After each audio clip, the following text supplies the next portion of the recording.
Alright, I'm going to reuse the bearings. I'm throwing away the rotor. So I'm going to pop out this seal and I'm going to reuse it. It was fine on the other side.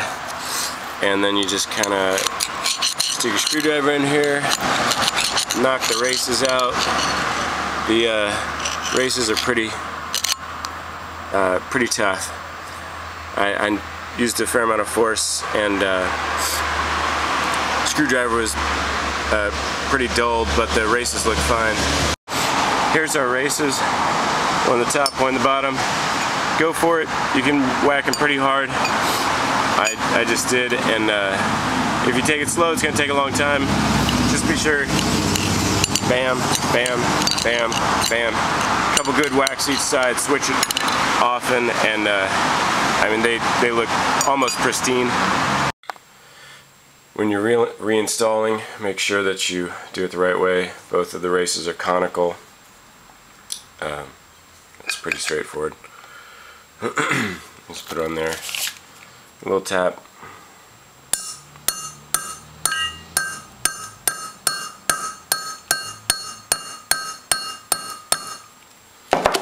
And then once you get it in there, it's going to be, I mean, you're going to have to seat it all the way at the bottom. You're going to have to use something else to knock it all the way in. A screwdriver or a socket or something like that. Anyway, it's not too tough. So I got this stuff. It's NLGI 2.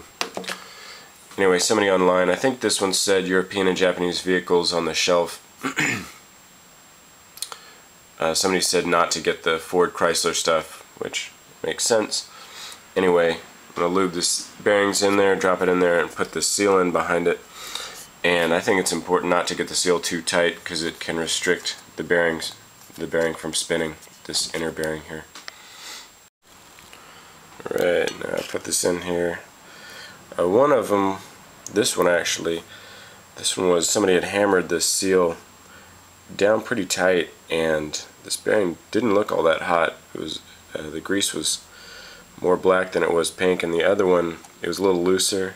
The bearing had a little play, and the grease looked a lot newer. And I don't know if that's because this one was getting hotter or for some reason, or if that was because dirt was getting in here because of that speedometer cable hole, but I'm doubting that.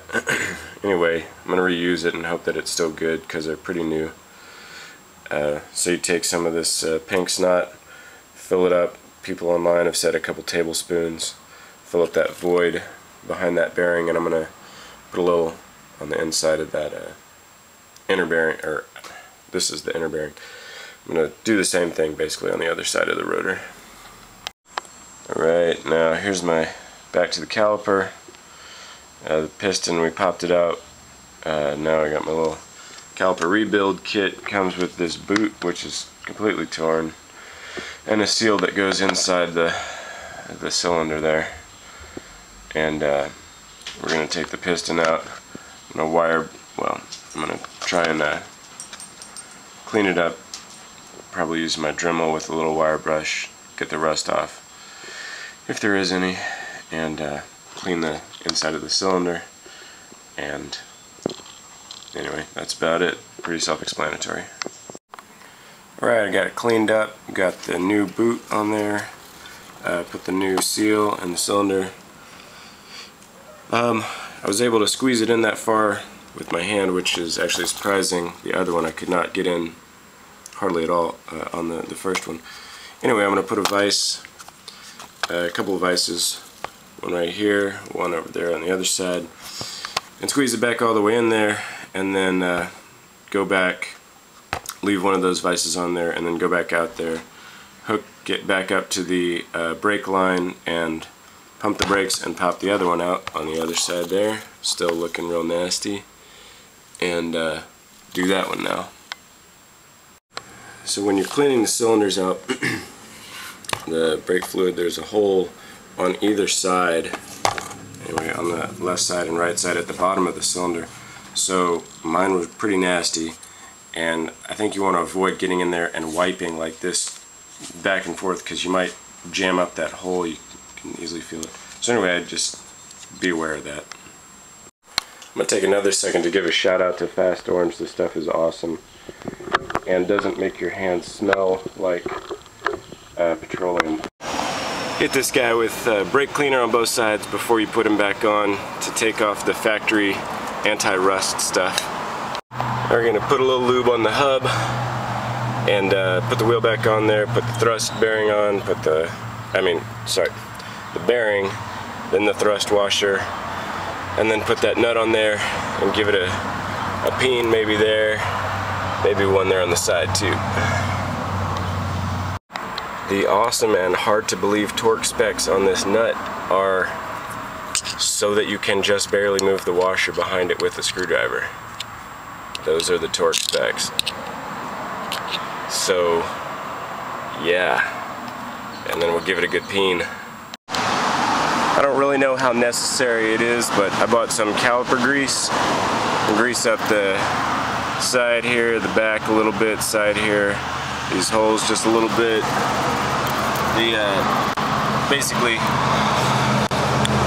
parts in here, top and the bottom of the caliper right there, where it's gonna come in contact with this, where it's gonna squeeze together. And those rods that keep it in, and the spring where it touches the pads also keep the squeal down. I put it all back together, torque those the caliper bolts on the back, those whatever they are, 19 millimeter, 116 foot-pounds. I got a new bleeder. Woo! Put in pads, bleed it. Probably want to bleed all four just to be safe. Also, don't leave your cap. Don't leave your cap off for a long time, especially if it's going to be days.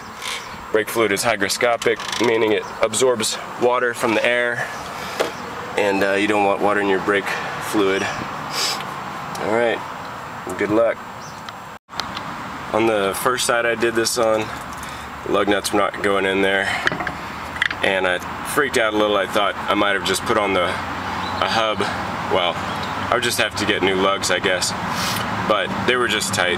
Just had to use a little force and they went in fine.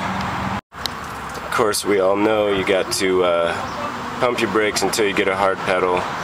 Don't drive away with soft brakes and get in a wreck immediately afterwards. We've all heard that one.